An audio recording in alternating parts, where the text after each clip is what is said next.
All right, let's get into it. Today, we're diving into a really remarkable story about a sage, a secret mission, and a divine revelation that happened way, way before the world even knew one of its most revered names. This really sets the scene, doesn't it? We're in the peaceful land of Gokul, and a great sage is about to discover a divinity that's been hiding in plain sight. It's a secret that, well, will eventually change everything. So what was this secret mission all about? Well, it all kicked off with a hidden request, one that was born from a desperate need for safety and, of course, a sacred duty. Now, the context here is absolutely crucial. You have this tyrant, Kansa, who's a constant threat, and Vasudeva, the father of two young boys who are hidden away in Gokul, is justifiably terrified for their future. He knows there's no way he can hold a formal ceremony, so he has to get creative and act in secret. So he turns to the one person he knows he can trust, the family's revered sage, Garga Muni. The mission sounds simple, but it's incredibly dangerous. Get to Gokul, perform the naming rites for the children, and do it all without anyone noticing. Garga Muni, of course, accepts, and he makes it safely to Gokul.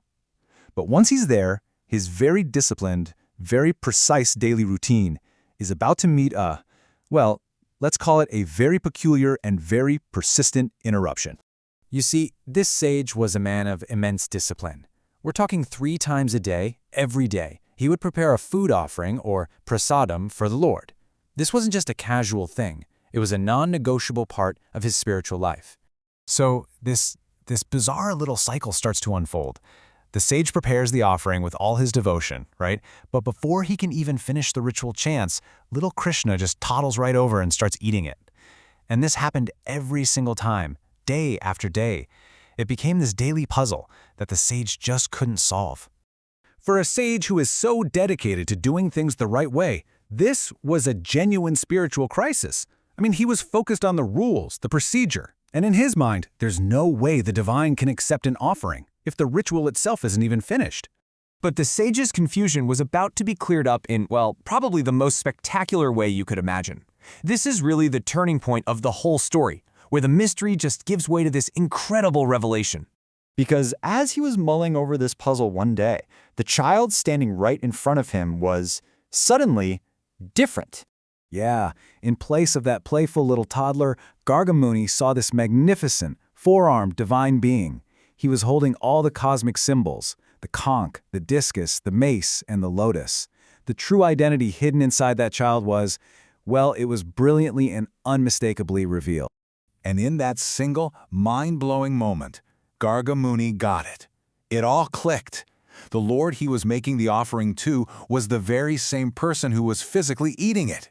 The ritual wasn't being interrupted at all, it was being accepted directly, completely bypassing all the procedure.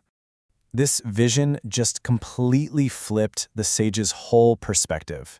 It taught him a lesson that goes way beyond what you can read in any scripture. A huge shift from the mechanics of ritual to the very heart of devotion. So you see, the encounter really brought out these two totally different viewpoints. On one hand, you had the sage, focused on the rules, the procedure, getting it done right. But on the other hand, the divine reality was only concerned with one thing, the love and the sincerity behind the act itself. And this brings us right to this core concept of bhakti. It's this idea of loving devotion. What Krishna was showing the sage is that the love poured into making the food was the real offering, you know? The procedure, the ritual, that was just the container. The love was the actual substance. So, armed with this profound new wisdom, Garga Muni was finally, truly ready to complete the mission he was sent to do in the first place, the naming of the children. And you know, he didn't need some grand hall or an elaborate setup. In fact, to keep things secret from Kansa, the whole naming ceremony was held in the simplest, most humble place you can think of, a cowshed. And it was perfect. It completely fit the lesson he had just learned about inner substance being more important than any outer form. And so, right there, in that quiet cowshed, the sage fulfilled his duty. He named the elder son Balarama, and the younger son, the child who had just shown him the secrets of the cosmos, he named Krishna.